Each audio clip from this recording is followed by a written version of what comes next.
All right, what up, everybody? How's everybody doing today? I would like to welcome everybody as you're joining in. In this session, we'll talk about the different realms. This is something that we don't really talk a lot about. Not only do I want to talk about, the different realms of existence, different astral realms, different aspects of creation, but also I want to discuss, some of, our experiences. When it comes to looking through different realms, Brother Jonah, you guys might have seen him in his Book of Jonah. He always talks about escaping the matrix and star seeds and how we come here to wake people up, right? Now, what are we waking up from? In this reality that we have, there's so many different aspects of it. One of the things that really stuck with me when I was younger is one of my mentors, Sifu Mark. He said something about, the path of the Hermeticist. And one of the questions that the Hermeticist asked is, well, is this environment even real? Right? When you go to different places, I love to go to, powerful places like Sedona, Sri Lanka, places in Mexico. Will be in Tepoztlan next month, in about a month and a half in January. But what is real and what isn't? Like, what is the Matrix? What is this reality? As people are joining, and what up, Karen? How are you doing? As people are joining, I really want to talk about this because I've had some amazing, profound, magical experiences and experience aspects of creation that many people don't talk about. So I want to discuss this. I'm talking about even in the physical realm and the different ways that we experience the physical realm, and the effects of the different spiritual aspects that bridge into the physical realm. What's real, what's not, you know? Um, One thing I do know is when I go to different countries, right? The energy is completely different depending on the consciousness there. You may or may not be able to see, the spirits of the environment, the nature spirits. Certain places that have that's like that are really spiritual, you'll come and you'll see them really really easily. I posted a video a really long time ago, talking about people who are clairvoyant, and they'll see the spirits in the trees, they'll see the faces of the tree, all the nature spirits and things like that, and most people don't really know what they're looking at. And that's something that I really want to dive deep with you guys, with for those of you that's joining. Feel free, if this is your first time with me, hit the follow button. Say what's up. Let me know where you're from.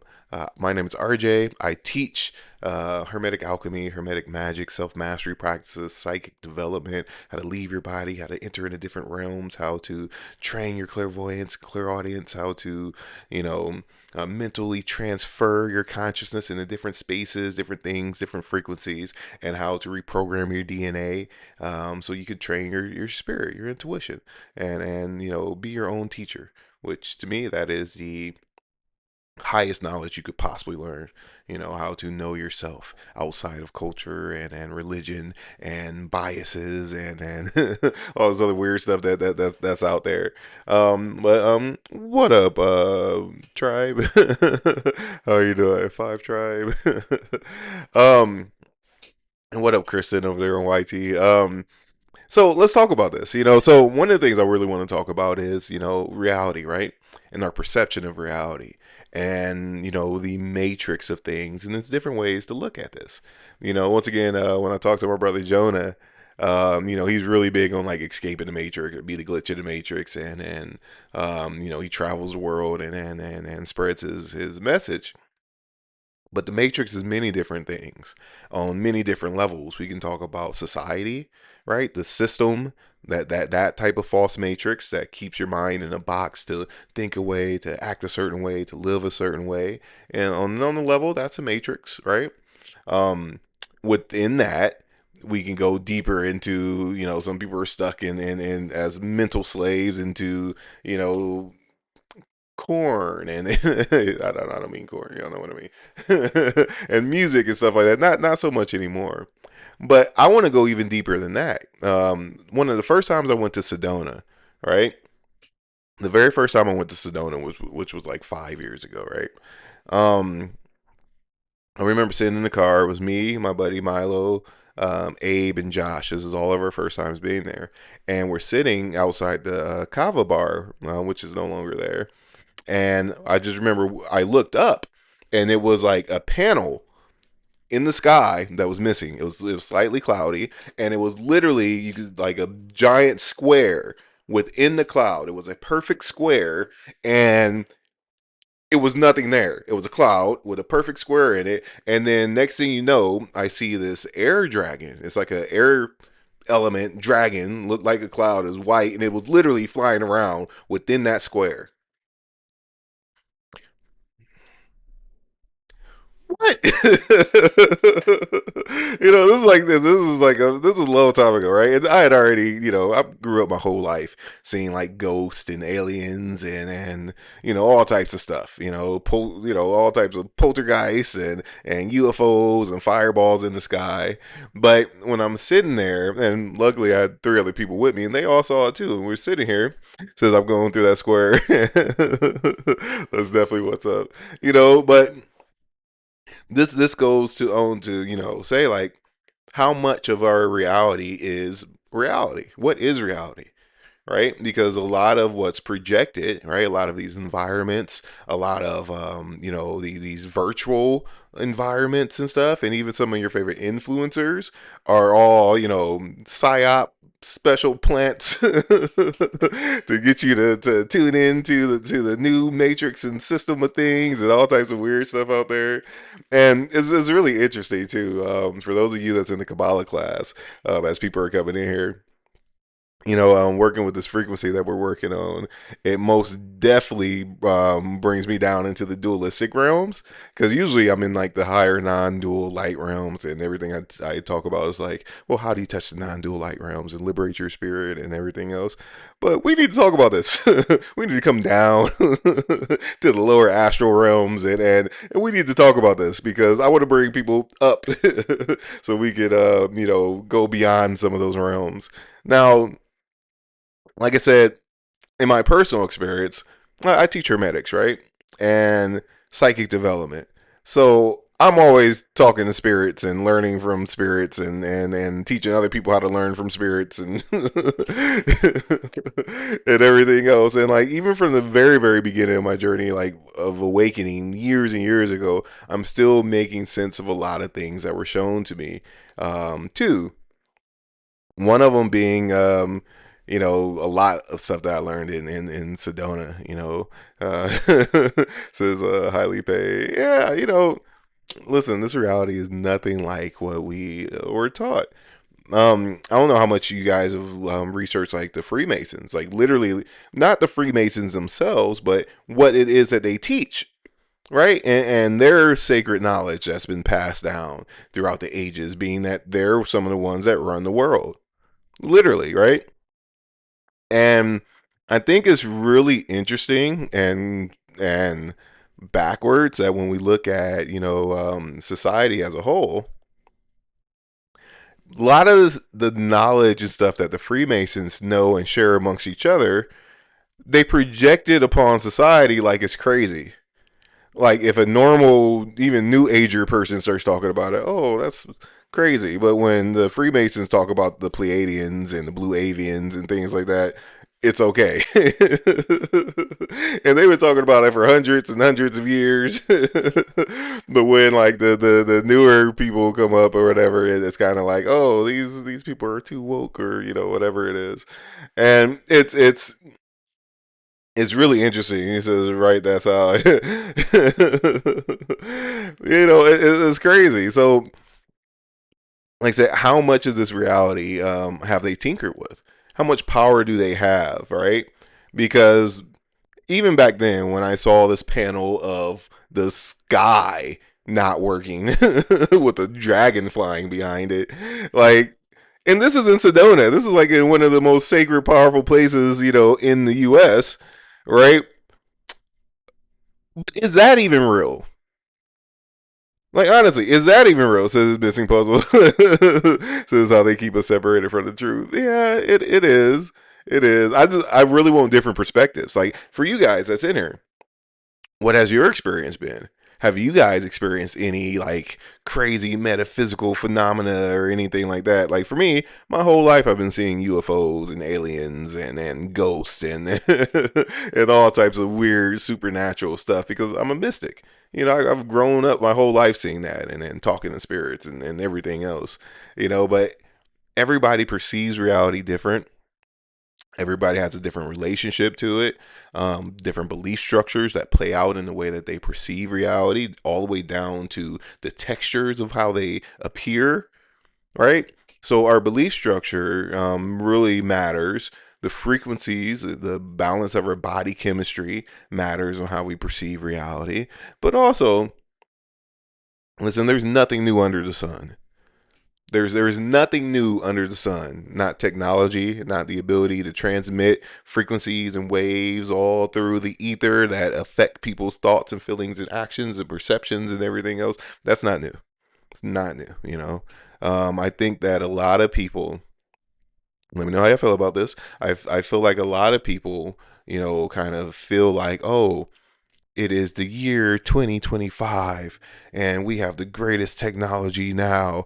They couldn't have did anything like this thousands of years ago. And then some people do, they're the other way. But the ability to once again display anything imaginable in the palm of your hands has always been there. What's in a computer other than gems and minerals, rocks? What makes a computer? Like what makes a computer? What makes technology other than literal gems, minerals, metal, stuff that's always been here for millions and millions of years, and we've always had the ability to do it. And just because of this reset of the system and where we're at and what they allow us to have access to, what are we missing? What are they actually capable of doing? This is something I really want to dive deep into. Hello, everybody. Hey, Jake. Hey, was it Diana? Hey, oh, what's up, Princess? Isa. And let me know how y'all feel about this. As everybody's coming in, you ever seen a CPU under a microscope? Wild stuff. Yeah. Like I said, there's nothing new under the sun whatsoever, right? But like I said, this reality is very, very interesting. It's infinite. Um, it's really weird and beautiful and magical, and I just want to get everybody's opinion, and we're gonna ponder on this. We're gonna talk about this. I've had a gray show up in my kitchen. I took photos and called other household members. That's cool. Are you staying informed with the UFO UAP government hearings? I am not. I am not staying informed with it. Because listen, I pick and choose when I come down to the lower realms because the higher realms is all, we ain't got none of this stuff going on.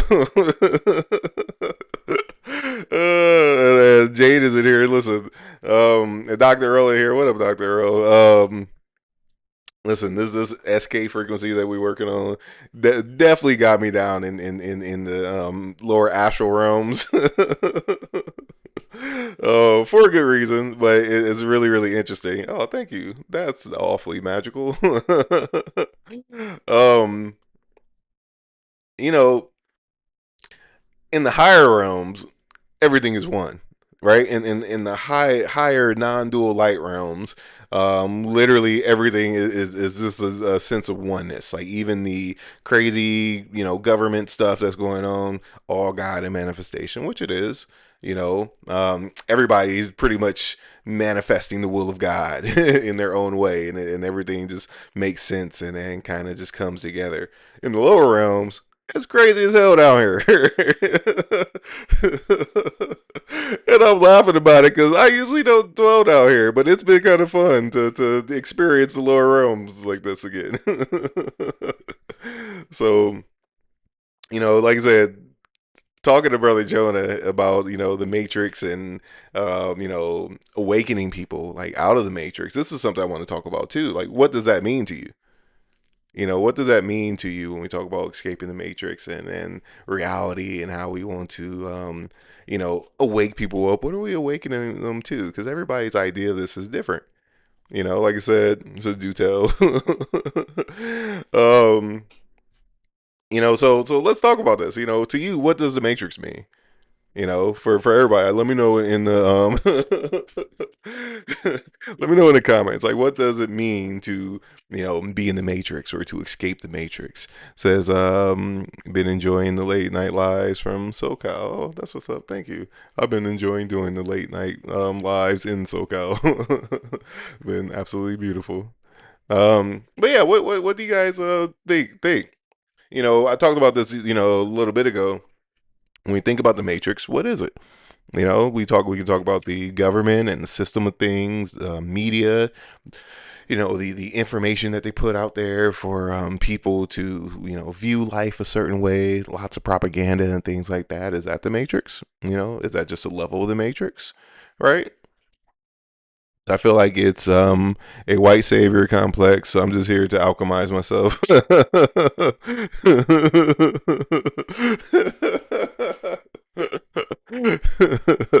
Okay, I like that. Says I'm my own awakening for sure. I think the Matrix refers to a system. Yep. Says man, I was back in for 2 hours straight. Listen, so for me, there's levels to it, right? So we can say the government and the system of things and everything else, but for me, I feel like the matrix is like this reality as a whole, like the fabric of reality, which may or may not have been hijacked. And we talk about this all the time. And the lower realms, they going through it because they're like, oh yeah, the reptilians and the and the Greys came together, and Arcturians and Palladians are in a cosmic battle. There's all these things going on down here, and I'm not used to that. It's so funny to me because I'm just not used to it. I'm not used to being in these realms, but it's cool to look at it with a unbiased viewpoint. Says the Matrix was so good. um, yeah, for sure. So they're really manifesting Star Wars. Yeah, I mean, but it's a thing. I mean, it's a thing. So the battle within self is the Matrix. How do you get to those realms? To the higher realms? Um, so this is why everybody keeps saying it's a battle with yourself, right? And your own belief structures and your own self awakening and things like that because it's all tied together. The realms and resonance that happens during your physical reality is a reflection of all the energies you keep internally. Remember, our physical body is not truly physical, and then around us is all these different levels of consciousness and beings in different realms and energies, right? That you cannot see unless you train yourself. Hey, Makita. Um, you cannot see unless you go through your psychic development or anything like that. Some people are naturally psychic and can tap into different levels of it, but it's a lot more out there than just what we view as being physical. And even the physical realm only manifests the way it does because of your belief structures and your attachments, right? And a part of what you experience physically is just a projection. The majority of it is your internal energies, but a lot of it is literally being projected upon how you view things. And this is something that I came across like in the very, very, very beginning of my journey. I took a trip. Y'all know what I mean. I took a trip. And I was walking down, back then, me, my cousin Demetrius, and a couple other people, we would just go out and get our lessons and stuff. And I just remember seeing the astral, right? And all the different astral emanations from space to space. And you can literally see in some of like the government buildings how it was a projection of this place is like a positive place. It wasn't the real astral energy emanating from it. It was literally like a projection, like like, oh, everybody needs to view this building and what we're doing here as this really positive thing, but in reality it's not, you know. And even being able to see, you can look at the cell towers and things like that. If you think that, that the 5G radio frequencies and stuff from the cell towers and all these different things don't affect your perception, right? Let alone how you feel. Yeah, it's holograms. Like literally, it's holograms, right? And all these different things that have a huge effect on our ability to navigate through life and how we perceive life and how we perceive the matrix. And one of the crazy things is, and this takes me back from the lower realms to the higher realms, is like trying to think the best way to word this. This is how do we correct for it, and we'll get to that. But it all serves a purpose in the grand scheme of things, right? We can talk about, even down to politics. All the crazy stuff in politics happens to benefit the whole, good and bad. It all, is part of evolution. And even all, this is why I usually don't come down to these realms, because truly I don't really care. I like to talk about it here and there, but we need to talk about it because it's a thing, and people live in these realities, and people are, struggling, to figure out, where they belong because of the tinkering and stuff of these lower realms when you're in it. And right now, it's listen, because I've been in the non-dual realms for years, like for a long time before it got this crazy. So coming back down here, I'm like, yeah, y'all down here going through some stuff. And I apologize for not coming back down as often as I should, but I'm here, and I appreciate y'all for like being patient with me. So to the question, how do we correct for it, right? So this is once again why, so it must be, it's really beautiful and nice up there, bro. Like everything is peaceful and magical and in alignment and resonates and absolutely beautiful. And you can live your whole life up there, and have a really beautiful, blessed experience, and everything would just be fine. But all of the higher level beings, we always come back down because it's our path to do that. Especially if you reach a really, really high level. People that don't exit the system, they don't exit the system because they want to come back and help all the people that's stuck in the system. Because y'all down here, y'all going through some crazy mess right now. But this is why people say self awakening and just developing their self because of that. So there's different ways to get up in the higher realms, right? The primary way says, what do you do to reach that really high level? So, before I get into that, I just want to say what's up to everybody. My name is RJ. If you don't know that, well, now you know. And welcome to my house. If you're new here, hit the follow button. Feel free to let me know where you're from. Drop it in the comments if you're new here. Put a 1, and wherever you're from, I'm in beautiful, beautiful Southern California. It was like 87 degrees today and sunny and beautiful. And I know it's snowing in some of the other places. So, I'm sharing some of the sunlight and and good vibes. Um, you know, so for me, I teach hermetic alchemy, hermetic magic, ascension practices, how to develop your intuition so you can get to where you want to be, on a subconscious level. How do you reprogram your DNA? How do you purify your chi? How do you develop your mind so you can go up and down the scale? And I usually just stay up here and don't come down to the dualistic ones unless, like, it's a mission or something like that. Um, but to get there, hey, this AI, this is not AI. And thank you, said I'm awesome. NO in the house, shout out New Orleans, Nebraska. What up, Nebraska? Katy, Texas, 29 degrees. Ooh, Jake. One released the mental astral matrix. Yeah. All right, so how do we get out of this? How do you get into the higher realms? So the traditional way of teaching is alchemy, right?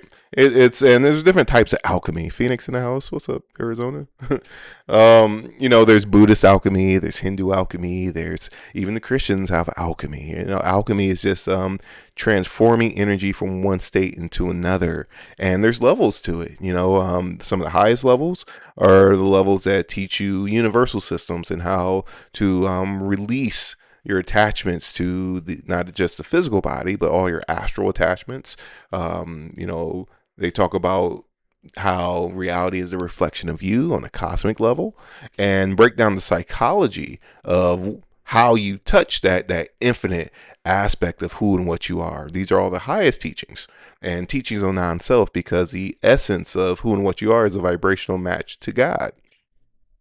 Now, in the beginning, greetings, Truth Asher. So in the beginning of your development in the alchemical path, in the way that I teach it, it's mastering the elements. It's developing a, a type of equanimity through understanding your relationship to air, fire, water, and earth on the astral level, and how they manifest through your survival instincts and urges, because this is just the root of who we all are. When even looking back into single cell organisms, right, when they first came onto the scene, and just evolution, naturally they had to build certain qualities in order for like beings to begin to multiply and to survive, and all these different aspects of these organisms, right, are built into our genes. Literally, it's a physical body chemistry thing. All of our urges and the way we navigate through life, how we perceive things. But when we look at the elements, once again, I'll break it down. If y'all want to hear this, let me know, because I could do the whole alchemy of a happy life thing. So, um, water element's the most important. First and foremost, water element is the strongest element. Water could put out fire. Water could even cut through stone. The air can't do nothing but push it around. And all three of the other ones got to gang together to do anything in the water element. So water is the most powerful element. We are primarily composed of water. Water element on the astral level manifests through our need for a partner, for love, for a tribe, for a community, because it gives us a higher chance to survive. And every urge that we have to, be loving, right, to have a friend, to have a partner, for our, even our sexual urges and things like these are all water element things. How you relate to yourself, your amount of self love or self hatred. These are all water element things, and it's all built off our survival. Negatively, you can, pour your cup out. Says I'm cancer water. Yeah, in the negative sense, people have bad self images. People can, be really timid and introverted, and that's a imbalance of the water element. Probably one of the biggest imbalances is that, and just self-image stuff, and this is something that most people deal with. Everybody has insecurities. Everybody, I've seen models and stuff that talk about how they wish they looked different when everybody wish they looked like them. So everybody has this, to some way, shape, or form. Balanced water looks like true self-love, and having healthy boundaries, having emotional intelligence, looking out for your community and the people around you. That's what balanced water looks like. And I strongly suggest that everybody seeks to, balance out their water, because it regulates your perceptions. It regulates your, synchronicity between all the different realms. It regulates your ability to get out of your body completely, and your karma on a really deep level. And like I said, I'll go deeper if y'all want to go deeper, but usually when I start talking about water element, it goes on forever, because I could do whole lectures on each element and how they manifest astrally. But just to give you guys a quick little rundown.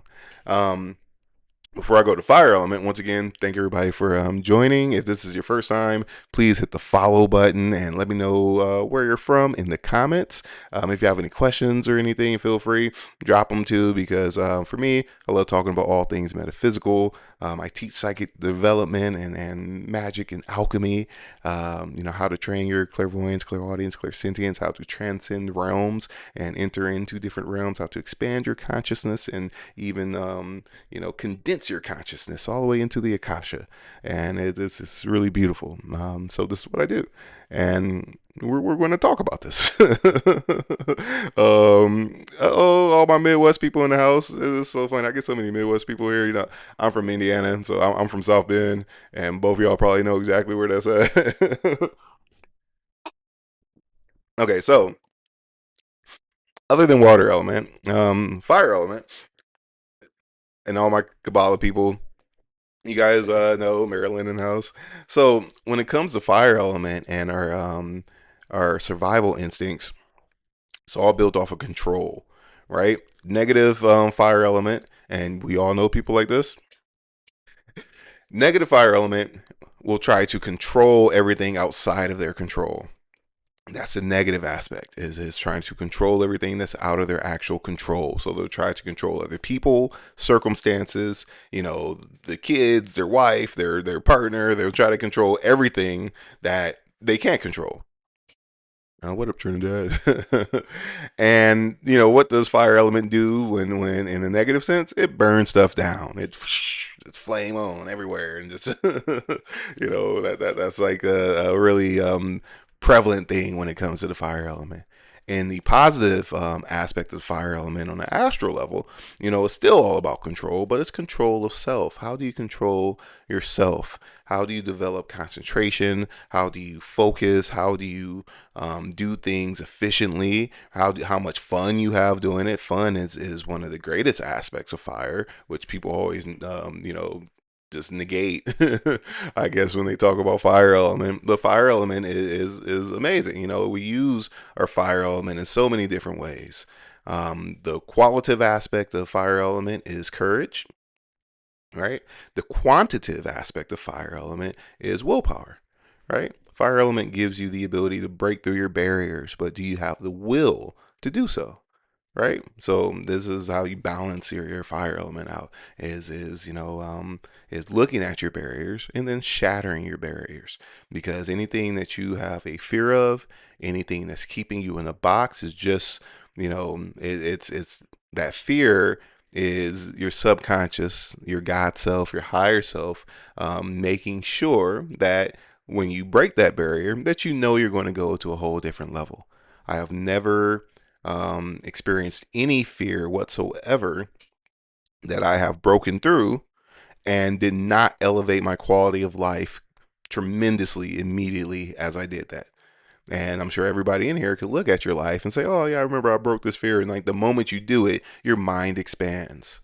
It goes into this greater state. You can now see all the new places and possibilities that you can go on a conscious and subconscious level. You can literally feel that fire element take place, and just like fire element, it's expansion. That's an aspect of fire. So important that you're able to do that. And I realize it's a couple different ways that you can balance it out. One way with the fire element is burn it up. When we look at the elements, expressing each one of the elements every single day, because if you do not express it, it's still going to express itself some way somehow. So you pick and choose how you express it. So fire element, if you lift weights or run further, lift more weights, right? If you meditate, push yourself in one way or another. Whatever your thing is, push yourself further than what you would do, the time before.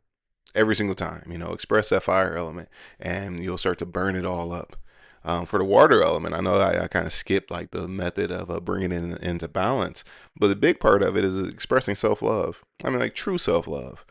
You know, setting healthy boundaries, getting to know yourself more than anything is one of the most important aspects of the water element. The more that you know yourself, that's the key to reality. You want to get into the higher realms, know thyself, and you will come to know the universe and the gods. And it's a literal thing. Know yourself. And let me know how you feel about that. Do you know yourself? Do you? You know any people that don't know themselves? I know people that know everything about their favorite sports team and nothing about themselves. So let me know how y'all feel about that. So I'm having problems trying to get out of my body. In which way? It's different ways to get out of your body. You don't have to be completely out of your body to get out of your body, right? It's a blessing to have a physical body. The beautiful thing about having a physical body is you can transcend and go through the different realms, and you can still be stabilized within the Akasha, where beings without a physical body can't do that. So it's a blessing to be able to have a physical body. Even when you're transcending all these different realms and everything else, you don't have to be out of your body to do it. And it's safer to do it when you're not out. 574 Lano. What up, Lano? South Bend in the house. Anyway, and let me know how y'all feel about this. Like seriously. So so I think I swiped off of the actual live stream. I'm coming back in here. There I go. All right.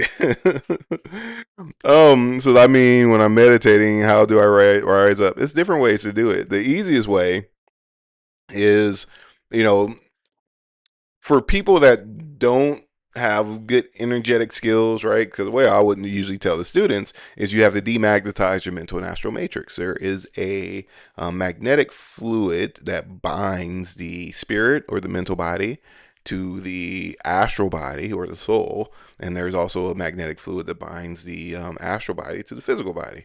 And there's a way that you can demagnetize these aspects of yourself. This happens naturally when you go to sleep every night. This is why you can be released of your physical body when you go to sleep, but you can do this consciously too. You just got to train yourself a little bit, and it's not as hard as it may seem.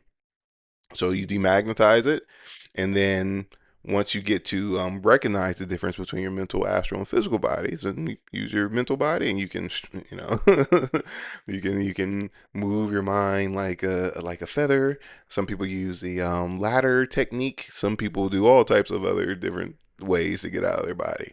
You know, but it's your mental body. It's not so much your astral body. You're not taking your astral body out of your physical body. Very few people can do that, unless they're like some type of, you know, dark magician, or they got some, demon spirit that's helping them do it. and I say this in all seriousness, like very few people even have the vital, aspect and tact for them to do it.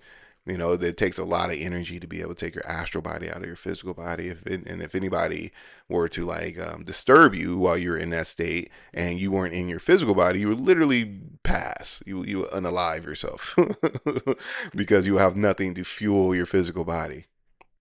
But it's more so mental wandering through the astral plane. And there's many ways to do it. You can do it internally, you can do it externally. If you're not highly visual in your mind's eye, then it's better to do it externally and build those skills, because that's very possible. Most people think about it as doing it on an internal aspect with their mind's eye. Some people just exit out completely. I hear a lot about demons forcing the sleep paralysis state. That's really true. Nah. Nah. Nah. See, and this is one thing too for everybody. Don't believe everything y'all hear on the internet or even in books, then unless you have experienced it firsthand, and even then I wouldn't put a label on it. I would not put a label. I would investigate and figure it out, because a lot of people don't know what the heck they be talking about. There's so much misinformation out there. I'm even in books, especially in new age spiritual books and things like that. There's a lot of weird stuff out here. A lot of the, not so much anymore, because at one point in time on TikTok, it was people just like regurgitating other people's content. Like you'll see 4 or 5 people with the same everything word for word, and ain't nan one of them practiced it, know anything about it whatsoever, you know. But when it comes to sleep paralysis is not some demon pinning you down or anything like that. For the most part, when while people experience sleep paralysis, is just what I was just saying. When you go to sleep, your mental and astral matrix demagnetizes, and you're released of your body. And some people will, their physical body will wake up and you're still connected to your physical body even when you're not in your body. So because your astral and your mental body isn't completely grounded in your physical body, you're kind of stuck there until you can reground yourself and come back to your physical will. And a lot of people say, "Oh, and there's a." I woke up and there's demons. Yeah, it's probably demons there because it's yo demons. That demon ain't come do nothing to you. That's a demon you didn't create through your own BS. The random demon ain't gonna just roll up on you, but like I'm gonna get them while they sleep. It don't work like that. You got to be in a demonic realm already. You already got to be in those lower realms, and you have to be in resonance with it. And when we bring them on to ourselves. So why does it take a demon spirit to get the astral body separated? So okay, so there's different ways to develop yourself energetically, right? So you can build energy, cultivate chi. You can do all these really cool metaphysical things. You can levitate. You can do all types of stuff, and you can build the skill yourself, or there's different beings throughout the different realms that like to do those things for you. And that's one of those things that it's so incredibly hard for you to do on your own accord that a lot of people will go that route. And I'm here to tell you, for the most part, don't let anything just possess you. Can we be friends on TikTok? I will support you when you live stream. Yeah, for sure. For sure. I'm a seer, so it's not worth it. Yeah, I mean, and there's certain things like depending on where you're at and what level you're on, like there's beings in different realms. There's benevolent beings, there's malevolent beings, there's angels, and not all beings are bad, and even some of the positive beings like to do that too. So it's levels to it. It's completely the different levels to it. But do everything with your own level of discernment, and don't let any being get into your astral body that you don't fully trust and have known and worked with for like a very long time. I wouldn't even, especially some of these like general pantheon beings, and especially a lot of the Indian and African beings, and the hoodoo traditional folk beings and stuff like that. Even some of y'all ancestors. We had a whole conversation about this. We had a whole conversation about how, especially the Christians will say, it's evil to tap into your ancestors. It's not so much of like, you know, it's evil in the sense of like don't listen to your ancestors and stuff, or like trying to separate you from your ancestors. But a lot of our ancestors were assholes and racist, and like it's different, tapping in with an angel than like great great granddad who was a slave owner. like, like it's levels to it, and I get why they say that, right? And this is why it's important when you are working with these different realms and different energies and stuff like that, and what you invite into your your realm of consciousness, and into your field, because not everything is going to completely benefit you. Our thoughts, our actions, the things that we consciously do and subconsciously do, is the result of these energies that we have within our field. It's literally our field of consciousness expressing itself. If you have your ancestors all around you, you gonna view the world kind of different. And it may not be in your favor. A lot of your ancestors, they ain't make it to the higher realms. Some of them, they only been gone for a couple hundred years, and when they was here, they was doing they was outside.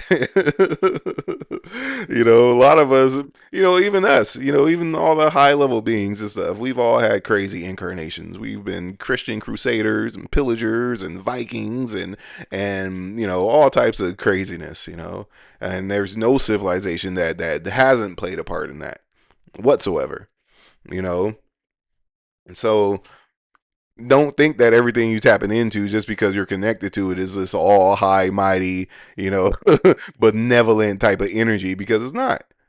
And it's very important for everybody to kind of recognize that and then to look at that and be realistic. In the same way that you, as a human, we all got our issues and did some crazy stuff in our life. Some things we may or may not be proud of. And there's nobody that doesn't have that. There's nobody that doesn't suffer. There's nobody that doesn't, go through these things. Same thing with even all the higher beings and ancestors and energies and stuff that we tap into. You know, have you ever experienced energy draining from allowing someone in your biofield? Yeah, I don't hang with a lot of people, but yeah,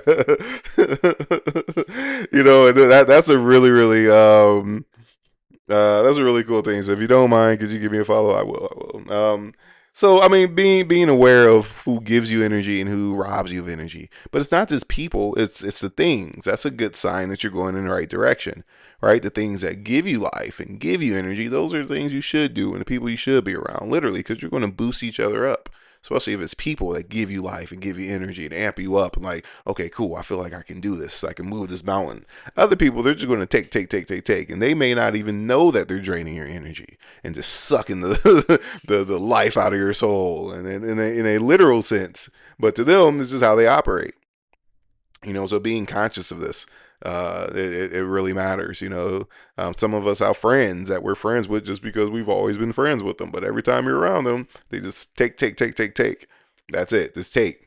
And you'll sit and listen to their problems, and when that's over, they just leave. Oh, I took all your energy, and I feel better about myself, and they just go out the door.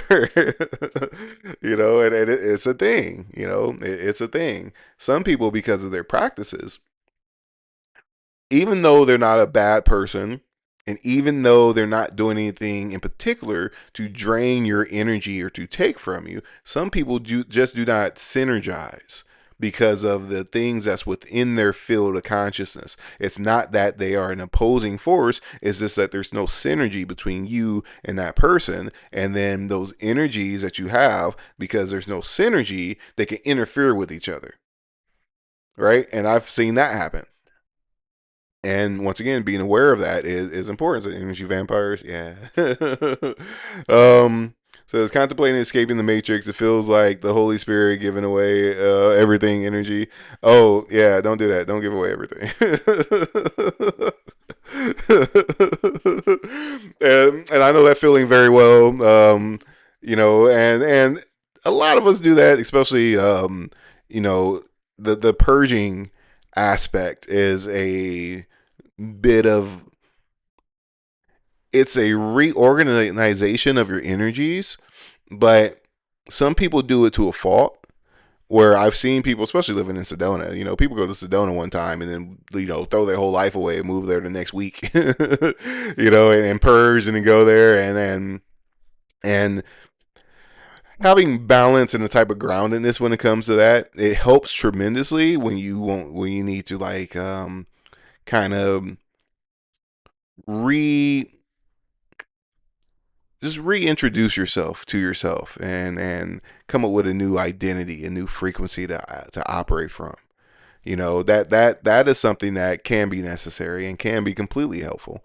A lot of us, especially after COVID and stuff, is you know, being able to just be still for a little bit, you got to look at yourself and say, huh, what can I change? What should I be doing differently? What is my path? And start to look at that. And then the way you make money change, the things that you do, the people you hang around change. And you go through alchemizing everything within your experience, which, could serve you, but also having a realistic view of it too, because it could be I'm alchemizing the energies around me, or I'm ungrounded and I'm just trying to,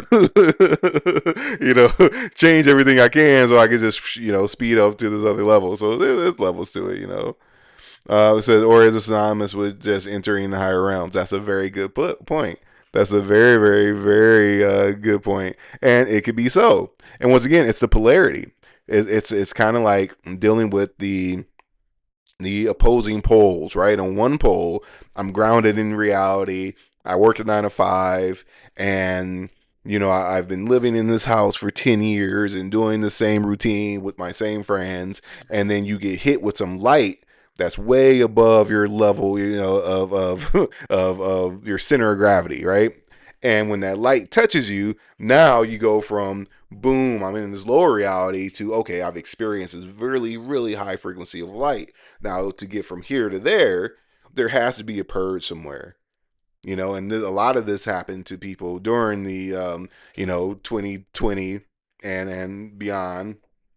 So in order to touch that level and to stay at that level, all the other stuff that we had in our field of consciousness and in our physical reality, you literally, a lot of people got rid of. Well, let me get rid of all this stuff so I can release myself of it and then go up to the next level.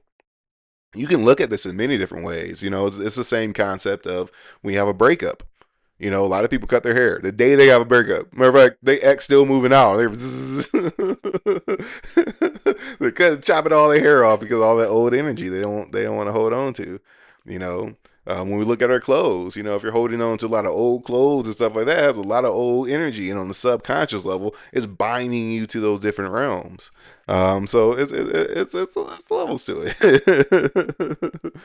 it. Practicing being more present, don't absorb, only observe in social situations. Yeah, for sure, for sure. Just like when they escape the Matrix, what does that look like? They don't need money anymore, no car. That's a really good thing. That's a really cool to like. So this is the thing I want to talk about too. And then before I get into this, once again, if you're new here, feel free to say what's up, drop some comments and questions. Let me know where you're from. Hit the follow button. If you don't know who I am, my name is RJ. I teach Hermetic alchemy, Hermetic magic, ascension practices, self mastery practices, psychic development, how to train your clairvoyance, clairaudience, clairsentience, mental transference, which is the ability to place your mind into an object, a space, a frequency, a thing, vibrationally match that, and you can do what you do with it. I'm not gonna get super deep into it, but this is what I do, and I've been teaching this course for a very, very long time. A lot of people in here are actually students, have been students for a while. New York in house. And it's really, really beautiful. The course that we have right now is amazing. And we have an app. We have different video libraries. There's hundreds of videos. I do weekly group Zoom meetings every Saturday at 9 a.m. Pacific time. Within this, of course, level one is mastering the elements. We just covered a couple of the elements and how to bring them into balance. Level two is psychic development. Directly, how do you train your clairvoyance? Why do you want to train your clairvoyance, right? One of the reasons you want to do it is to understand the higher spiritual aspects of life. You have to experience it firsthand. Your mind has to literally touch the formless realms in order for you to begin to make sense of universal knowledge, because universal knowledge is universal. It means something no matter which way you look at it. But if you have not touched the higher realms, then all the higher spiritual knowledge is only going to mean something to you to a certain degree. As you ascend, that same knowledge, same information means something completely different. Completely different. The higher you go up in frequency, the more universal everything becomes, and the more profound and released to the physical realm everything becomes. And it's really, really beautiful. But like I said, the psychic development aspect, well, how do you get there? Why do you want to get there? That's why. Level three is a magical invocation, and level four is the keys to the true Kabbalah. And then the Kabbalah sessions are amazing, absolutely life changing and amazing. But it's a progression you have to go through. For anybody who's interested, you can check out the link in the bio. Um, Right now, I have it in different levels. There is a minimal payment and there's the actual price. I want to make it accessible for as many people as possible. So we have a yearly side and we have a monthly payment as well. And it's really beautiful. And once again, you can ask the people here. There's plenty of people in here that's in the course. Ask them their opinion. I don't even have to say, but the whole reason I teach this and I share this information is to help you become your own teacher. You know, um, People teach all types of stuff. The most liberating thing you could possibly learn is to know yourself, to know your intuition. Remember, your intuition, you know, IN means from within, tuition means to learn from above. It literally means to learn from above and within. It is your divine connection to the universal mind. It is your connection to your higher self, your God self, right? Your higher levels of light, your guardian angel. And the more that you build a relationship with it and understand how to communicate with it and to develop it, well, you're just on your way because it's a science to it. And once again, you're your own teacher. I always say I'm a master teacher, primarily because I teach masters. I teach you to master your spirit, master your reality, so you can touch those higher realms, and you can go up and down the realms as you please. Like I said, I'm usually up in higher realms. I'm down in that little lower astral realms right now. That's kind of fun down here. I see why people are, down here. But it's so easy to get stuck because it's sticky down here. There's all types of crazy, crazy stuff that y'all get stuck to. Whether it's politics or star seeds or whatever. There's all types of crazy, crazy stuff down here. But once again, if you're interested, check out the link. Shout out Minnesota, Midwest in the house, Thailand in the house, Georgia. I don't know if you talk about the country or the state. This is Georgia, Bright Cobb County. um, but back to what we were talking about, right? So when we talk about escaping the matrix, right? Into the realms of fabrications. I mean, it's all a fabrication, right? And this is what I was getting to. Like when we talk about, escaping the matrix, it means so many different things. It means so many different things. And on the highest level, it's escaping yourself, because no matter what's happening in the physical, you're not bound to the physical. None of us are bound to this physical realm. Even though it's all types of other stuff to change your frequencies and heavy metals in your physical body, that yes, it affects you to a degree, but we're not bound to this physical realm. We're not bound to any of these astral realms unless we choose to be. You know, the more that you're open to developing yourself and to knowing yourself, the easier it is for you to release your attachment to all these lower aspects. And the more you stay stuck to the lower realms, it manifests in your physical reality. And it's a literal thing. Like I keep saying this, like for me, I'm used to being in the non-dual realms, right? Being in the non-dual realms, there's no demons, there's no negative beings out to get you, there's no duality, there's no like game banging, there's no politics, there's no cops out to get you. There's no gossip. There's like we just out here, bro. We just sharing our light and and basking in the light of God. This is beautiful up here. But in the lower realms, it's all conflict. It's all duality. It's delusions. It's all this weirdness that's going on. Everybody fighting. It's intergalactic wars going on out here. Where the higher realms, like we just out here, bro.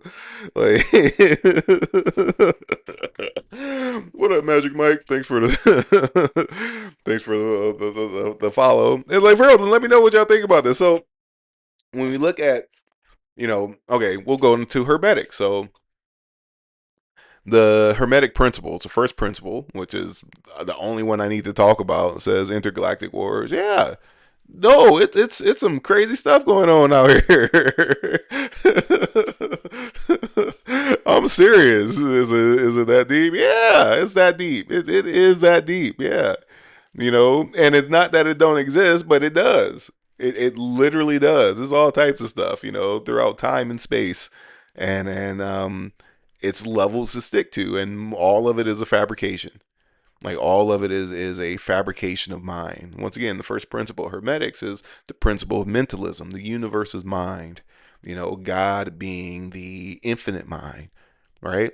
And everything being mind substance. Everything is composed of mind or consciousness or spirit. Everything has a spirit in all of creation. And what you experience is the frequency of your own spirit. If you're in the lower realms, then your spirit is in a dualistic state, is vibrating so much that it's literally stuck to all these astral things, and that's what you experience. It's where you're vibrating. Now the more you can release all the astral contaminants that's bound to the light of your mind, the more you can raise up into the higher realms and not be bound to, some of the lower levels of suffering, you know? And it's a vibrational scale to that. and different traditions look at it differently. I often share a lot about Buddhism because Buddhism and Hermetics are really closely related. Oh, what up? It's 11:11. It's 12:11 on 11:11. That's what's up. Let's use this portal to change your life and sign up for the course. Oh, thank you. Yeah, for sure. Yeah, check out the link in the bio. It's a psychic ascension. It's the Master Key Psychic Ascension program, and it's lots of content. We have a whole community. You can join the Discord and everything too, and it's really really beautiful. But like I said, for the Buddhists, they break down the different realms where they start with like the hell realms. It's the realm of the hungry ghosts. It's the animal realms. It's the human realms. It's the realms of the demigods or the asuras. It's the realm of the gods, and all of these are hell realms. 100% of them are hell realms. It's 12:12 and 11:11. Any realm of dualism is a hell realm. All of them. So just letting y'all know that, um, because they're all realms of suffering. In the higher realms, there is no suffering. You know, if you have a physical body, you're going to be subject to this because you're grounded in the physical. Even though your spirit and even your astral body may be purified and released, is going to be around you because you like people and things, so you're going to experience it to a degree. But you can release your attachment to all of it, pretty much all of it, where it doesn't affect you and you're not jumping into all these different karmic streams and stuff as well. A lot of people don't have that level of awareness and detachment and a mechanism to release all the things that stuck to them. Whatever belief structures you hold on to closely, one, it's a self fulfilling prophecy. Two, that's the realms that you're stuck to. That stuff is really sticking to the light of your mind. It changes your perceptions, the way you view things, the way, like, literally your perceptions in the sense of things literally look different. Not look different in the sense of like, oh, I believe it's something different, so I just look at it a different way. No, they visibly look different, smell different, taste different, feel different based off of your own belief structures about what that thing is. And it's really deep. It's really, really deep. And like, once again, this is why I teach what I teach, because like it's very easy to fall victim to delusions, because our mind is very, very powerful, and whatever you take on as a belief structure, that's what you get, whether it's true or not. And, to grow spiritually is to see higher levels of truth. It's not to be stuck to any philosophy or a tradition or a title or identity or anything like that. It's to literally raise into higher levels of truth. That's what it means to grow spiritually. Not to be more spiritual, but to see higher levels of truth. In the spiritual community, if that is a thing, there's a lot of weird stuff out there. There's a lot of stuff that won't help you, like at all. The greatest things that you could possibly do for your own development when it comes to spirituality is not identify as being spiritual. Please don't do that, because some people take that to far extremes. But you can develop your spirit and develop a very, very, very strong, powerful spirit. Most of the people who identify as, oh, I'm just a spiritual person, and into some of the the new age stuff, a lot of them don't have very strong minds. you know um but the ones that do, usually they don't portray themselves as being spiritual. You would never know. You literally would never know. But developing high levels of concentration, developing high levels of release, your ability to release your attachments to your traumas, to the energies that are stuck to you, your belief structures, the more you can look at yourself and change who and what you are so you can master your reality, matters. And not getting caught up in, once again, rituals or traditions or concepts and ideas, because even in the grand scheme of things, when it comes to magic and alchemy and ascension and creation and the matrix and everything else, um, it's all you. It's all you. And then nothing that's out there is real. And I mean this in a literal sense. Even some of the, we look at the Rosicrucians and the Freemasons and all these different secret societies and things like that. And even the higher spiritual systems and magic systems and stuff like that, they're just systems. None of them are true. They're just ways to relate to something that's infinite. So don't get caught up in an identity and miss out on what, the infinite nature of who and what you can be and what you are by overly identifying with a certain group or a certain concept or idea or a ritual, because that's the trap of spirituality, especially nowadays, because it used to be rap. Now it's being spiritual that's kind of being hijacked and like buzzwords and everything else that changes the cultures and minds of different people that identify as that thing. But spirituality does not have a look. It does not have a one specific system. There's many different ways to develop, and for different people, it means something differently. What got you to where you are now. Number one, it won't be what gets you to the next level. Um, and it probably won't help anybody near you other than you. And some people get into the, oh, well, I did this way, you need to do it too. No, don't. you know People that don't identify as spiritual people are still spiritual people. Everything and everybody is. Now they may express it differently.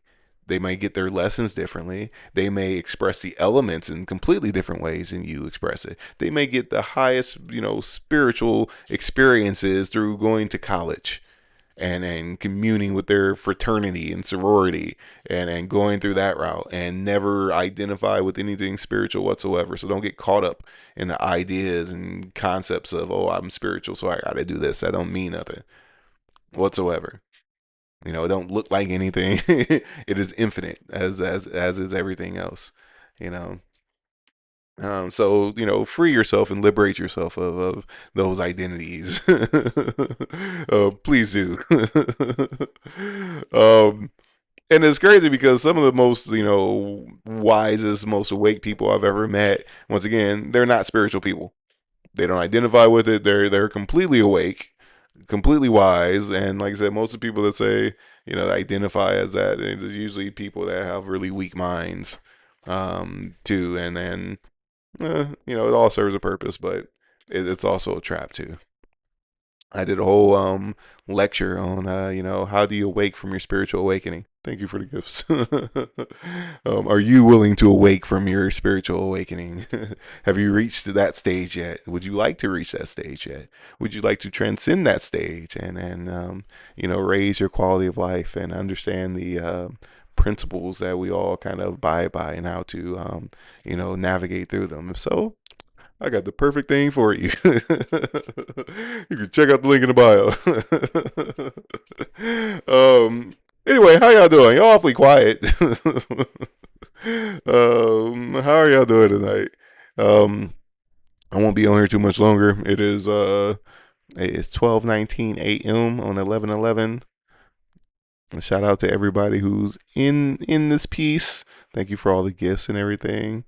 Um, Once again, my main thing that I wanted to talk about on here, one of the main things that I haven't really talked a lot about is like, when we look at reality, you know, some crazy stuff y'all didn't experience. What's some crazy, profound, metaphysical weirdness that you've experienced? Because for me, I've experienced a lot of different craziness in my life. Recently, in the past, my whole life has been aliens, ghosts, poltergeists, spirits everywhere popping up on me, speaking to me, showing me things, excuse me, UFOs, stuff, shooting across the sky, changing the whole color of the sky with and these are things that I've seen on my own with other people.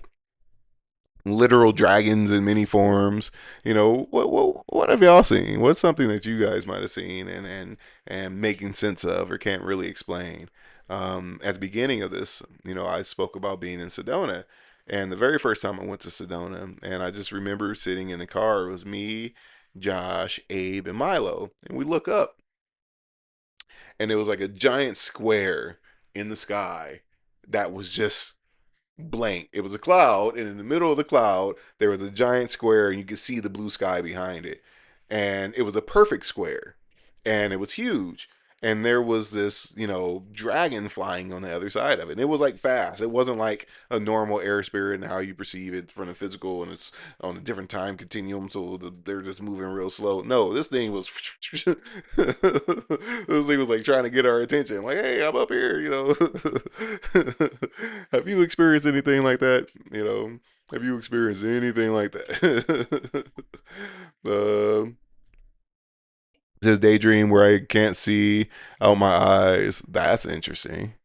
Um, so you're daydreaming and you can't see out of your eyes. Hmm. So are you do you have like aphantasia? If you don't know what that is, aphantasia is it's considered to be blind in your mind's eye. When you close your eyes, you don't see anything. For me, that's how I've been most of my life. When I was younger, I used to have lots of visions and things like that, but I think I blocked it out psychologically because my are you still singing for Cool in the Gang, bro? You know what you talking about.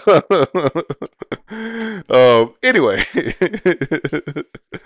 um, for me, I think I just psychologically blocked a lot of stuff out because I was always, you know, in the midst of like I said, lots of ghosts and spirits and stuff my whole childhood, and playing with the air element and everything else. So a part of me just kind of blocked it out because it was so intense. But as my adult life went on, I was blind in my mind's eye for a very, very long time.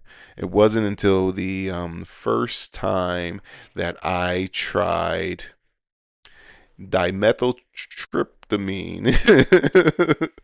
I think I won't get blocked by saying the scientific name for it. But the moment I did it, there was a sacred geometry everywhere. And I'm like, what the hell? So that was different. That was completely different. But we kind of block these things out too. And people who have certain things like that, like aphantasia, and have certain blocks and certain of abilities, it's usually for our own benefit. Like we usually block some of that stuff out because it may be too intense for us if we did have those abilities. Like I said, I know I have tons of different beings and spirits and energies and stuff all around me at all times. So if I was completely clairvoyant, in my younger years, it might not have been okay. you know, it says my parents passed 8 months apart last year. Last month, I heard my mom call my name clear as day. It was amazing. That's beautiful. That's really, really beautiful. That's awesome. Yeah, our parents are they'll stay around for a little bit. Depending on how they pass too, if it was traumatic, usually they kind of stay as ghosts for a while unless somebody frees them. When my father passed, I was there in the hospital with him as he passed, and I gave him my blessing and everything energetically, and when I woke up the next morning, actually he woke me up the next morning, like clear as day, like he woke me up. My girl at the time was like, "Is that Ralph?" I'm looking and we can see him. You can see his spirit, like it's right there, clear as day. But he woke me up yelling at me because that's what he did. And, he was, RJ, boy, wake up! The first thing out of my mouth was like, "Don't you got somewhere to be? Why are you trying to wake me up? Like, go somewhere. Go towards the light. Like, you've been here too long. Like, I love you, but don't be waking me up yelling." It's beautiful. I hope you didn't ask your mom if she had somewhere where to be, because I straight said that to my dad. Um, so I sense things but don't see anything crazy yet. Yeah, it's probably for the best. So one of the things, like I said, I teach clairvoyance, how to train your clairvoyance. And for the most part, it's probably best that a lot of people don't see.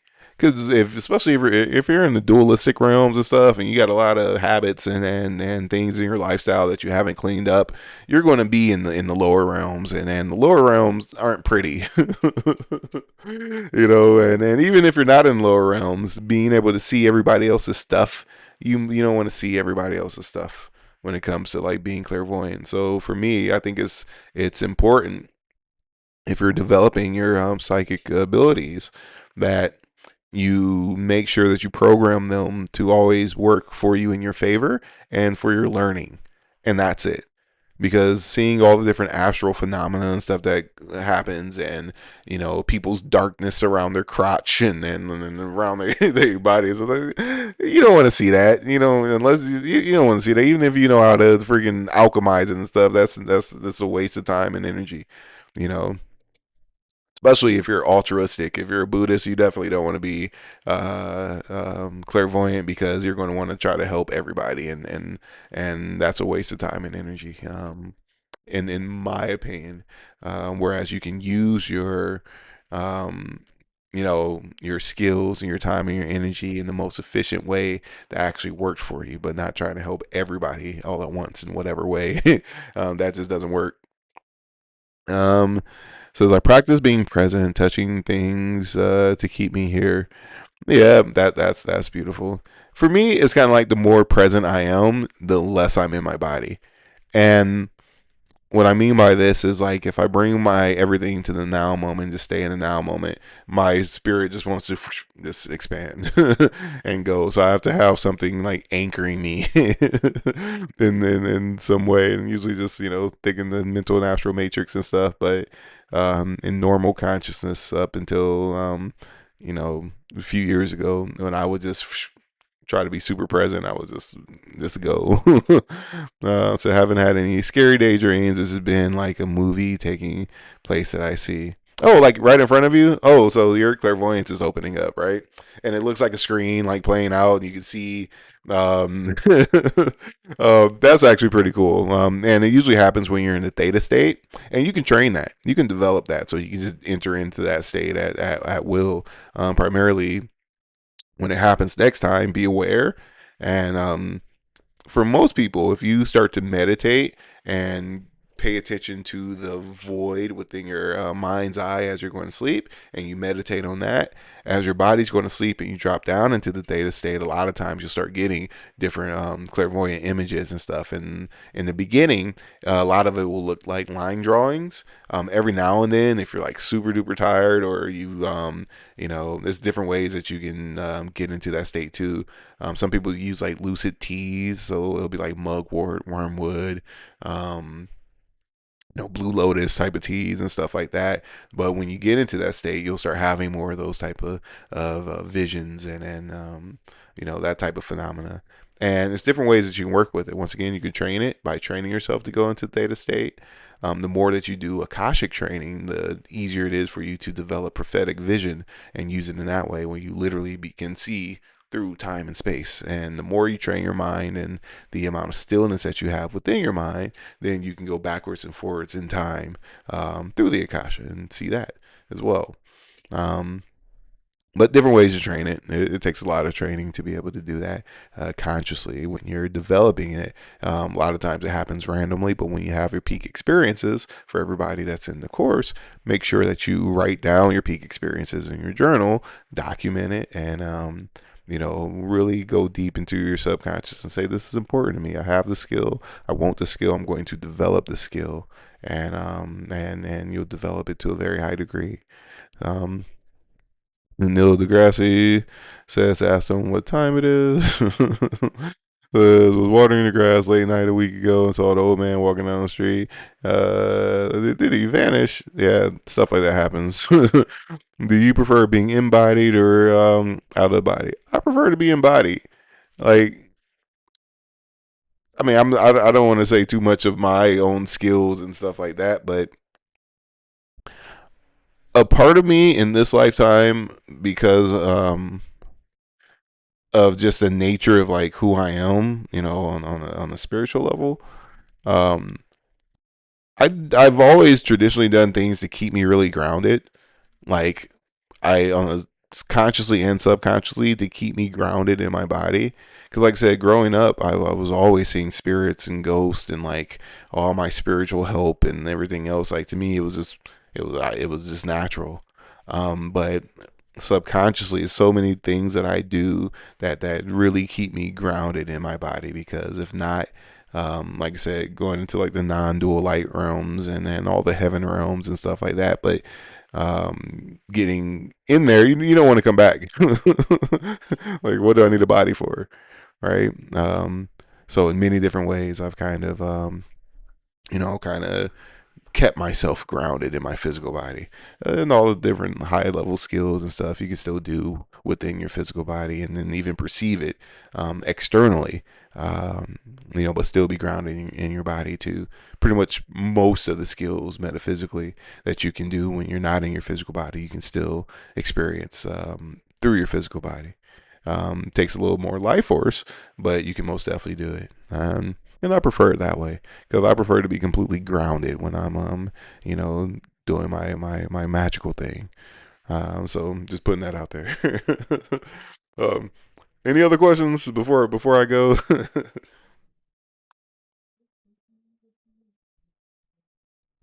Sip my sipping my Sri Lankan black tea, my Sri Lankan black milk tea.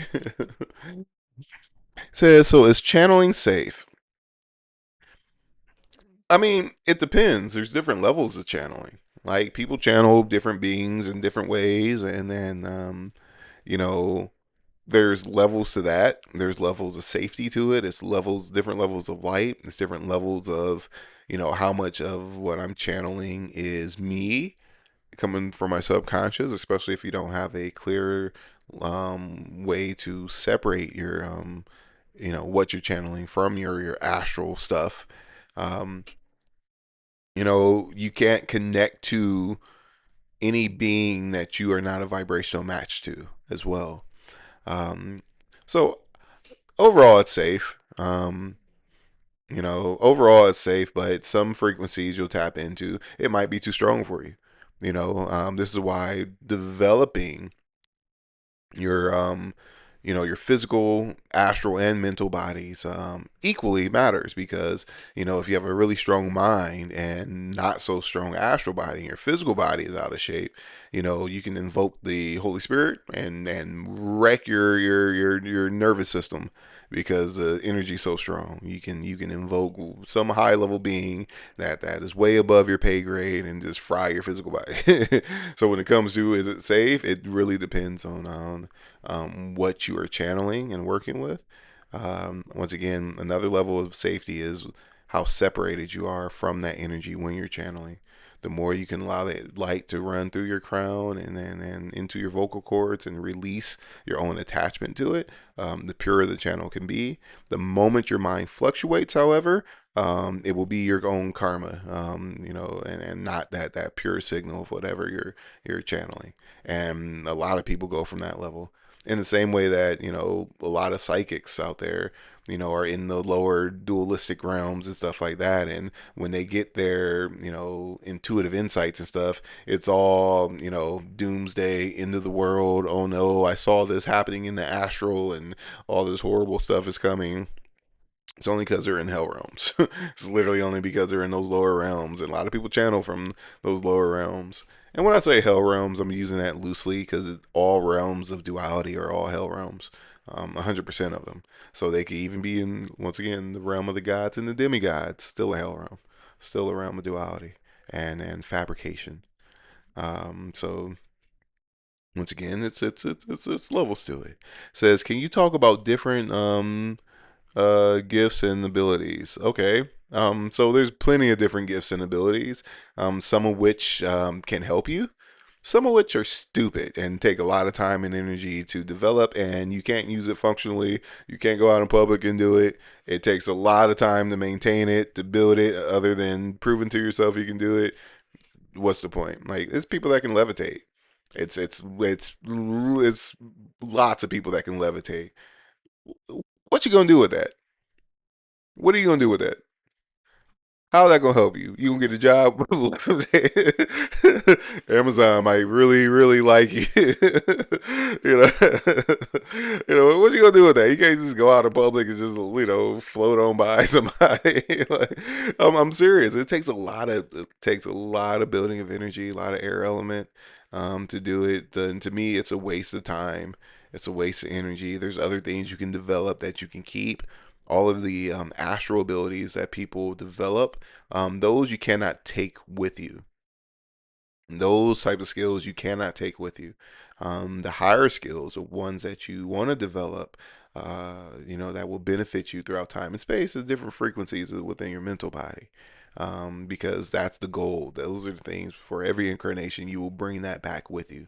The astral stuff, as soon as your physical body is gone, your astral body goes away with it. But your mental body is what passes through every incarnation. So developing that is powerful. And hey, Natasha, um, the word of God is the only true. Stop lying. Um, what's not God? Show me something that's not God.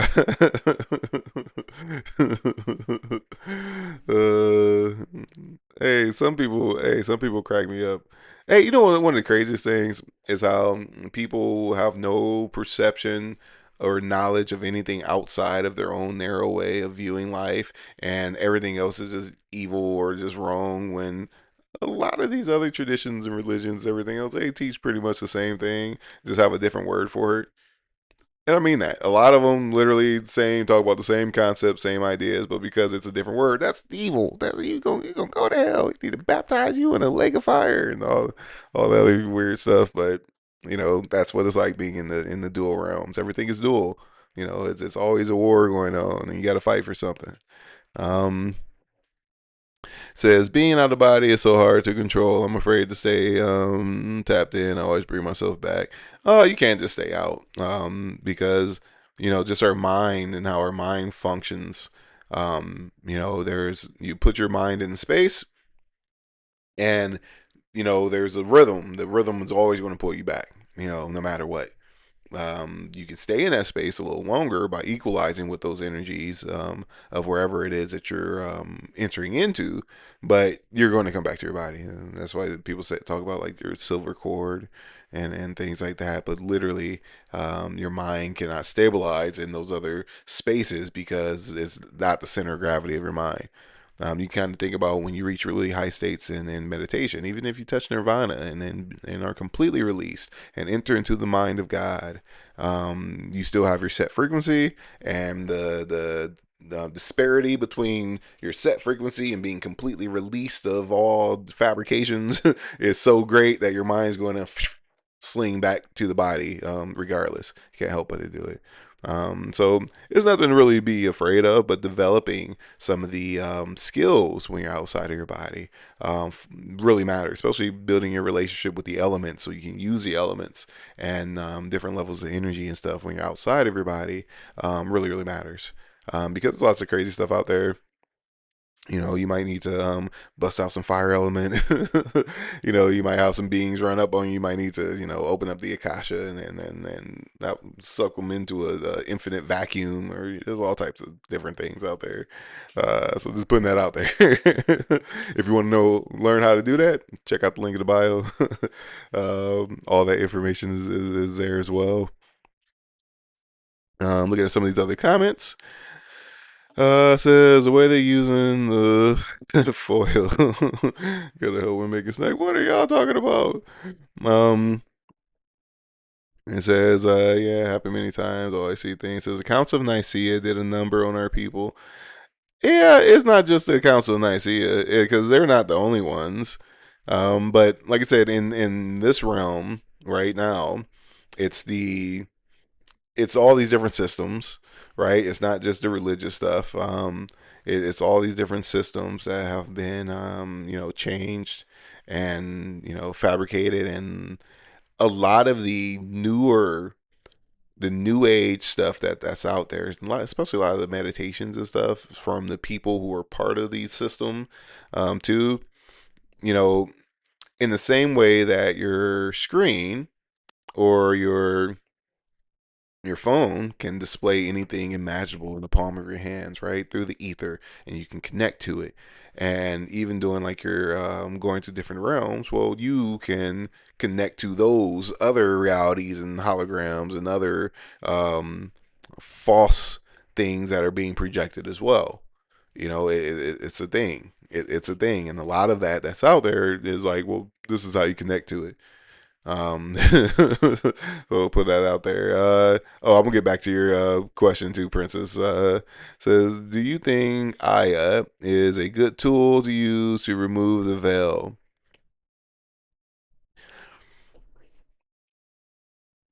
I have a very interesting take on this stuff, and it's different for everybody. Everybody has a different relationship to what they do. If you are really trying to like master yourself, if you're practicing hermetics or anything like that, um, if you've never done anything like that before, um, doing it once and really taking in the experience, making sure that when you go into it, you have your intentions. Okay, cool. I'm open. I'm learning.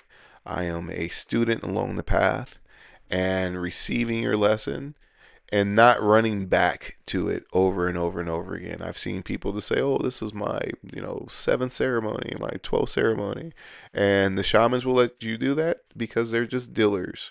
And it's not something to just keep running back to. Now, when we talk about the veil, there's levels to it because depending on where you're at, you'll experience it different. Depending on your own attachments and delusions and things like that, that's what you're going to experience. It's not like you're going to do it and you're just going to blast off into some heaven realm. No, you're going to experience the realm that you're in, and you won't be able to control.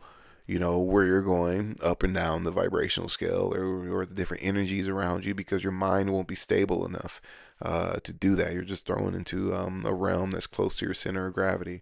Now, will it help some people? Yeah, I'm sure it's helped plenty of people.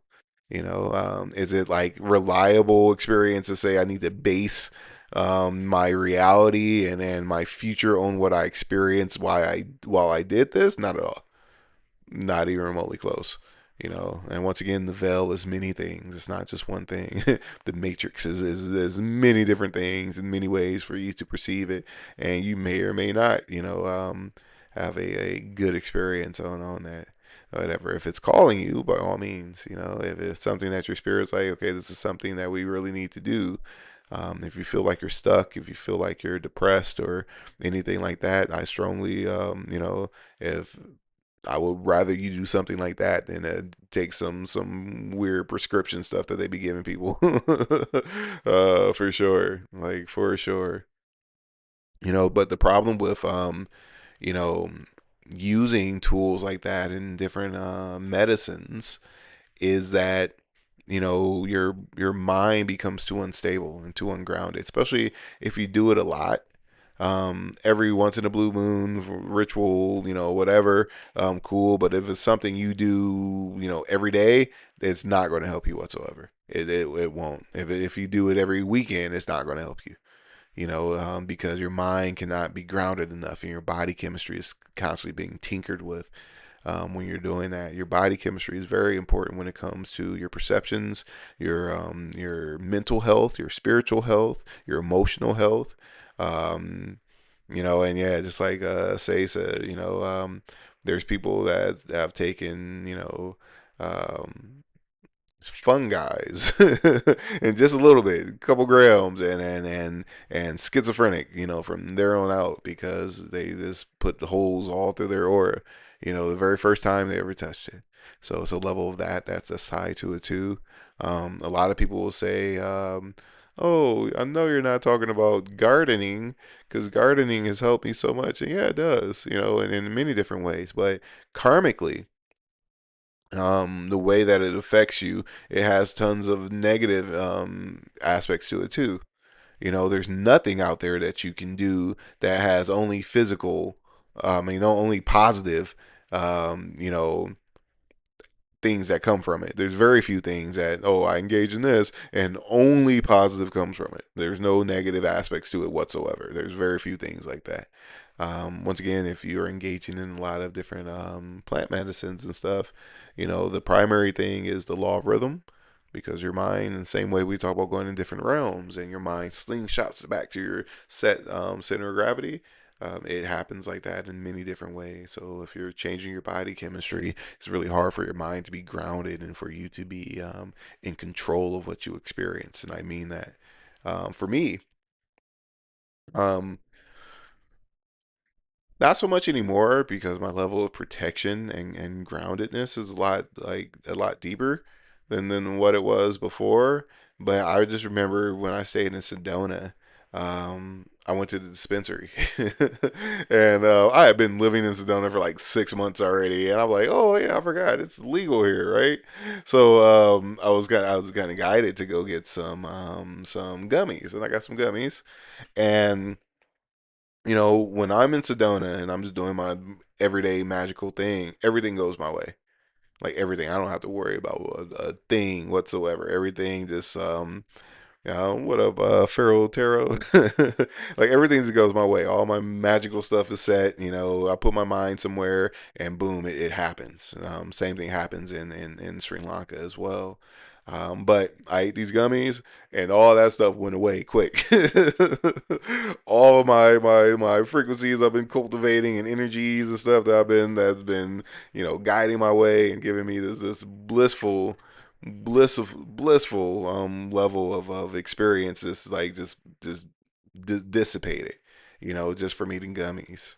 um the positive thing though for me is that sometimes I could be really rigid, and my field of consciousness, my field of energy is like, I've always had walls up my whole life, so it's really easy for me to just be in my own world and just do my own thing, and not really, give a second thought about, anything outside of that. But because of how, those things function, it neutralizes your mental and astral matrix and kind of thins it out. So I do find that when I do things like that, it kind of opens up my network, because I'm so used to having walls up and doing things in a kind of rigid way when it comes to communicating with people. And I don't really have too many people in my circle, or like things like that. But when I do, or when I did, um, my circle gets bigger. So like the very next week after I did that, I ended up getting invited to a birthday party. One of my physicist friends. While I'm at this birthday party, I meet tons of different people. A lot of them influencers. Some of them are scientists and people that own these really cool consciousness organizations and stuff, and give TED talks around the world and all types of stuff. But if it wasn't for taking that gummy, which was like the first time I did it in, you know, 6 months, or like maybe even a year at that time. I think it was longer than that. It might have been way longer than that. Yeah. And then if it wasn't for that, then once again, my mind would have been and I just would have been on my own, RJ stuff, because the first 6 months I stayed there, I didn't do anything but go hiking every day, and then do my live streams and connect and teach, and then didn't have too many friends and stuff like that, 'cause I didn't really care to. I was there to connect to the land, and to do that. So once again, it is positives and negatives that come from these different things. Um, Anything that is overused is exactly that. It's things that you can use to a fault that will have no positive influences whatsoever. And it's up to you, decide what your karma is. Then there's different levels to it too, depending on your skill, your level of groundedness, your protection as well. If you don't have any really high level Akashic skills, it's really hard for you to be protected, because most people are protected astrally. But when you take something like that, your astral body gets neutralized completely. So you have no protection, and whatever energies are within your field of consciousness, whatever energies the people around you have, you're subject to. All that energy and consciousness is going to permeate your field, and you're going to start taking those things on. And literally, your own thoughts, feelings, actions, the things that you want to do will not be things that are, organically of your own free will. It will be literally because you have taken on the thoughts and the energy and consciousness of the people and the environment around you, and it sounds like a good idea, and you're going to want to do it. And that's how it functions. But if you aren't neutralizing your astral body and your protective chi is up, and then you're not in that state, well, now you have a choice. You'll be presented with something. Oh, okay, cool. Should I do that? Should I not? If you're constantly neutralizing that, you have no free will whatsoever when it comes to it.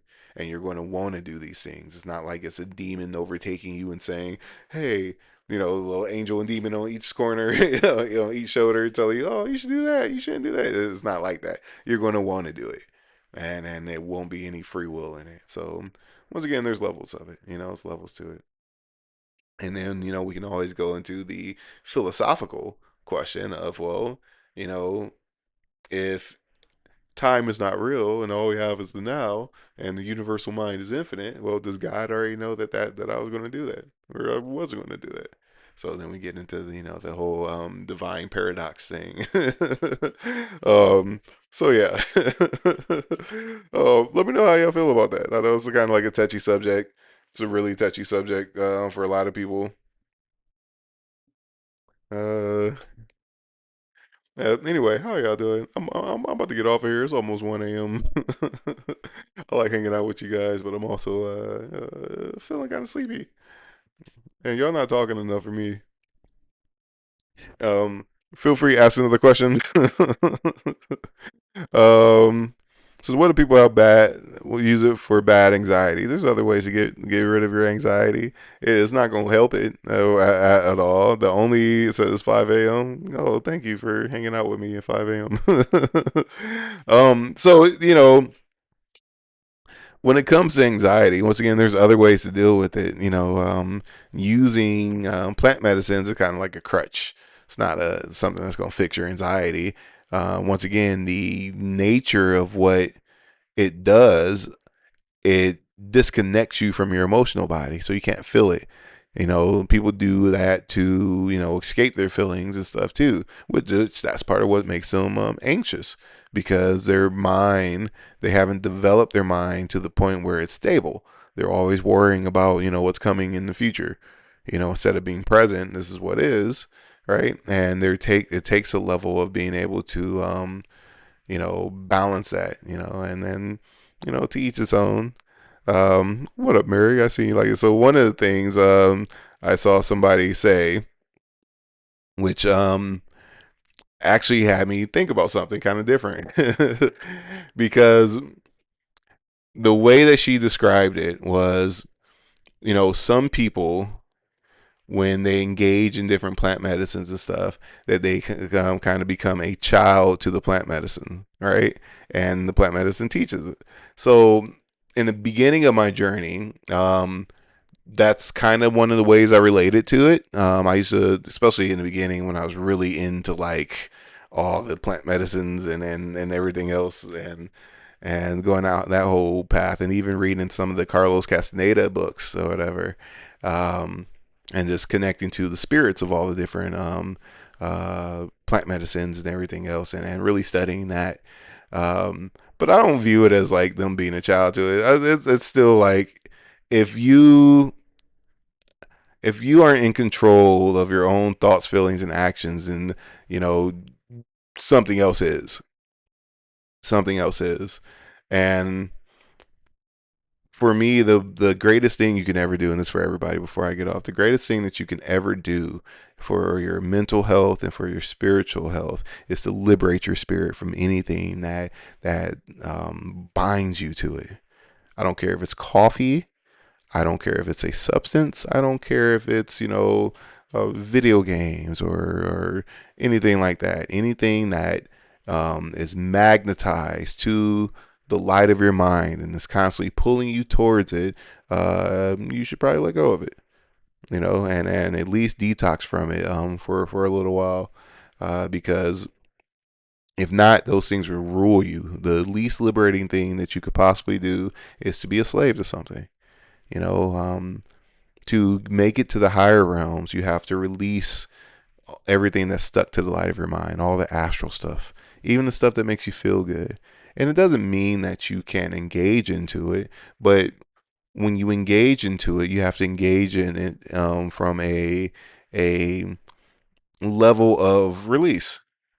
When the monks, when they would eat, they would have their bowl in front of them, and if they feel like they're still really hungry and they're like, "Yum, I want to really, it's my favorite meal," they won't eat. literally until they can bring that feeling into equanimity. They will bring it into, they will just sit there. And even if they don't eat for the night or whatever, if that feeling doesn't subside, they will, just not eat, because once again, those attachments, it creates a bridge and for that energy to move through. And if it's stuck to the light of your mind, the karma that's attached to it. And when I talk about karma, it's the things that we're attached to astrally. Um, is some of the strongest karma that we have, because it generates the resonance with the experiences that we have. Your astral body is your emotional body, it's also your soul. So, your belief structures, your attachments, the things that you like, the things you dislike, this is what creates your karma and your learning path. And the bridges that we build within our astral body, that's how energy moves through. And you have the ability to navigate through your life and karma with ease. You have the ability to do it filled with chaos and attachments and addictions. It's all these different things that you can do. And not everybody has the skills or the know how or awareness on how to navigate through it. But through whatever you're experiencing, know that if there's anything that's pulling your mind and taking you out of mindfulness, then it's probably something that you should detox from and let go of and release, or learn a very good method of release. There's many different ways to release the things that stuck to the light of your mind. Because once again, not only does it, affect your karma and the people, places, and things that you experience, the ease and quality of your life, it affects, tons of other things. It's actually really deep. It's very, very deep, and everything carries karma.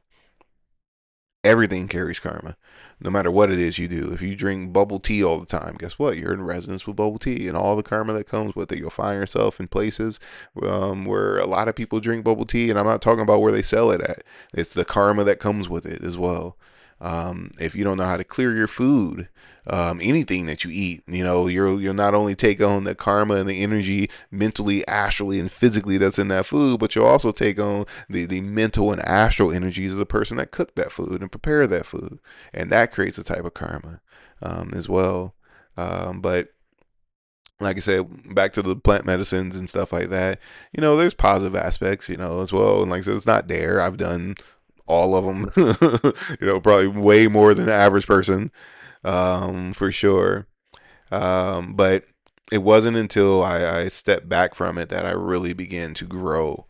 Um, Once again, before I go, I'm used to being in the non-dual realms.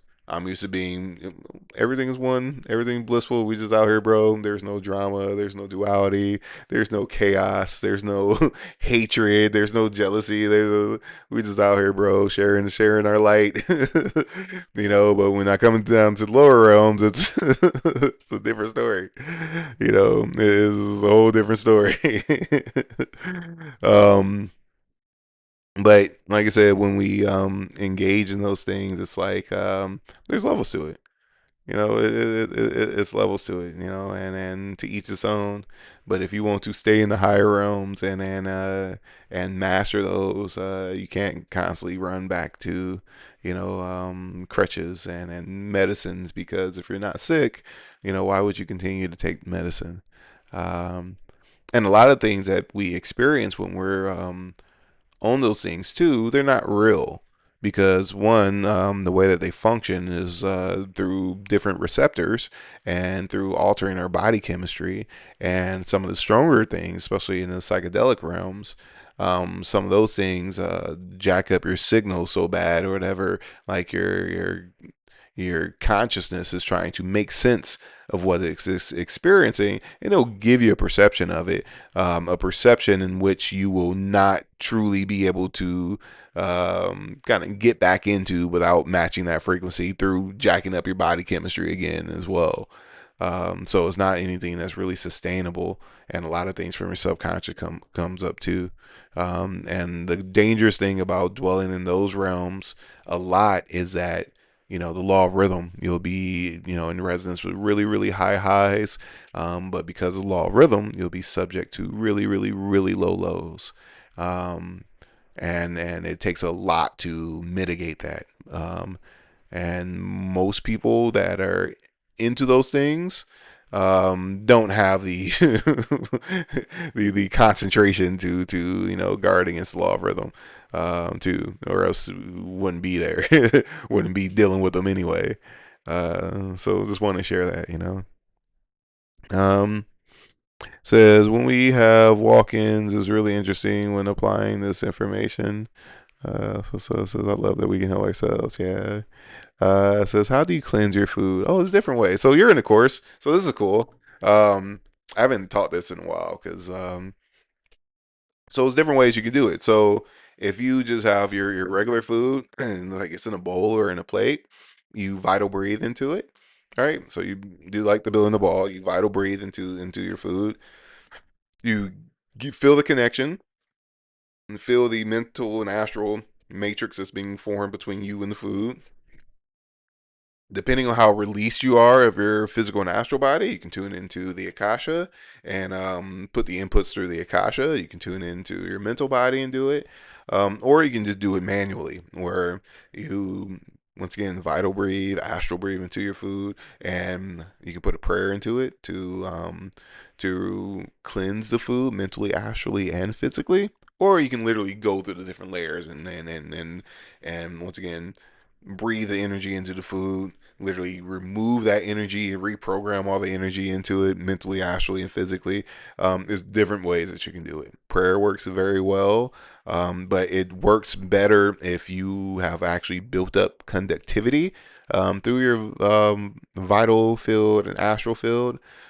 Two, doing a lot of qigong practices when it comes to alchemizing even your actual food and drinks and stuff like that. It pays dividends. One of the biggest things when it comes to developing yourself in the system that I share is the more you practice, the stronger you become. You become like a superconductor of energy, especially if you're doing the physical aspects. So the amount of light that you radiate will literally be hundreds, if not thousands, of times greater than the average person. So your ability to influence your space, your food, your stuff that you're working with, it grows tremendously. Also, you can do with your drink. So for here, I have my tea in here. One of the things you can do with your tea is you gather your energy. All right, so you're doing like the Bill in the ball, and when you take the energy, you know how you open your joints, you pull your joints open, push your joints open, you draw the energy in on the out breath, push your joints open, you hold the stretch of the push, and then draw the energy in, condense on the out breath, stretch the joints again, even more. You can do it with both your hands. I still have the cup up. You can like build this energy up. So draw the energy in, stretch the joints just like that. Now you're going to get to a point in which you can't open your joints up anymore, and you'll build up a lot of life force, a lot of energy. But when you do that, you just hold it with your mind. You relax the fingers a little bit, and then you start again. Draw the energy, condense the energy, pull the joints open and in breath, push the joints open and out breath. Like you can see my hands are like shaking. They're like kind of they're like vibrating, and there's so much energy. They're literally vibrating. Now, if you want to charge your drink or anything that you're drinking, you build up a large volume of energy, mentally transfer into it,